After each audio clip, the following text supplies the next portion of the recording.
Hay nako, matagal-tagal na naman ako hindi nagpakita sa inyo at ngayon na naman ako nagbabalik. Ayun nga, nabalitaan naman ninyo, namatay na ako, na pinaka-mahal ko na kasambahay. Namatay si Manang. So, bakit nyo nakikita ngayon na para sana tahimik na lang ako at saka hindi na nagsasalita? Sana naman, yun, tiko mo na yung bibig ko at saka hindi mo na ganito ang mga pinagpo-post ko. Pero, kailangan ba dapat pag namatayan ka, kailangan pa rin malungkot at walang focus sa buhay? Ano ba to? Kailangan ko ba to? Parang wala namang effect. Sige na nga, ilagay ko dito. May gamit din to eh. Pag pinush mo yan, makakakuha ka ng luga. Ayan. Punas-punas na lang. Punas, ganyan mo, push mo, then, ganun mo. Ayun, may nakukuha ka. Effective. Ayan. So, ako, umiyak na ako. Pero, hindi ko hinayaan yung sarili kong iiyak ako, magkakryola ako buong taon. Kasi walang mangyayari eh. May anak ako, nanay na nanay, diba? May anak ako.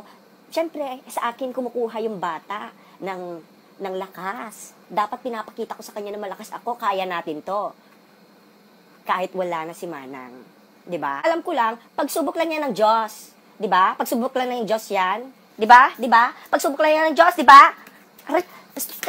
Tapos lang ako kung kaya kong buhayin yung anak ko kahit wala akong kasambahay dito. Hindi ko yata kaya eh. Para mahirap. Pero sige, kakayanin ko. Pagsabay-sabayan niya, magtrabaho, sunduin yung anak ko, yan, alagaan yung anak ko. Siguro yun na rin, kasi sabi ni Lord sa akin na magbigay ka ng time sa anak mo, wag lang sa iba, iasa. Yan, ang natutunan ko ngayon. So, ayun, siguro Lord, kagustuhan mo to sa akin, na magkaroon naman kami ng bonding talaga ng anak ko. Pero masaya na rin ako na nagpahinga na rin si Manang. Tapos na rin yung kanya, yung time niya sa amin, servisyo niya sa amin. Kaya salamat, Manang. Salamat. Salamat. Pero ang hirap din ngayon namatay na si Manang. Nakakahiya eh. Paano pag nandito ako sa kwarto, tapos nanonood ako ng vlog, at nagbabalbal ako? Paano pag ay, kita niya ako. Fingering. Nako, ayoko na. Kainis na nakikita niyo ako dito na nagpo-post na naman ako ng mga video na puro kabastusan, kabalbalan na naman. Pero hindi niyo ako maintindihan. Ganito talaga ako. Ganito ako mag-cope ng sarili ko. Ganito ako mag-manage ng emosyon ko. Ganito ako. Kailangan na natin talagang mag-charge. Anong petsa na? Anong gusto ninyo? Anong gusto ninyo? Pakamatay ako.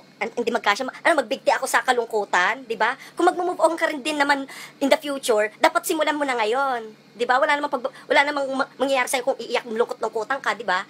Iba kasi dyan eh, nagkaroon lang ng Jaworski. Alam mo, magkaroon ng boyfriend-girlfriend, tapos shota, tapos nag-break kayo, tapos parang daig nyo pa talaga namatayan. Iyak galore talaga, kryola, talagang ganon. Ayaw kumain, ayaw lumabas ng bahay, ganon. Ang mga post talaga sa Facebook, puro kalungkutan, puro quotes, puro patama, puro love quotes, mga ganyan-ganyan. Tigilan mo ako! Di ako natutuwa sa inyo! Yan ang totoo.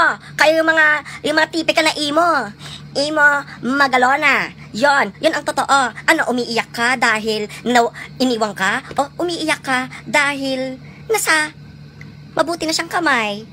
Diba? Ang sakit, diba? Tapos, may advice ako sa inyo, mga emo, diba? Emo kayo dyan, iyak-iyakan, di ako natutuwa sa inyo. Arte. Ang advice ko sa inyo, yan, pain. May pain, masakit, diba? Get hurt, but don't feel the pain. And that pain, yung pain na yan, convert that pain into power. Pero kung ayaw nyo makinig sa akin, pakyo kayo, isang mansari. Isang mansari lang yan, pakyo kayo. At clitoris ng ina nyo, hindi ako natutuwa sa inyo. Ang aarte nyo, che! Tigilan nyo ako mga baklang rambutan ha, kumukulo na talaga dugo ko. Narinig nyo? Kumukulo na talaga, tigilan nyo ako mga baklang rambutan. Kumukulo na.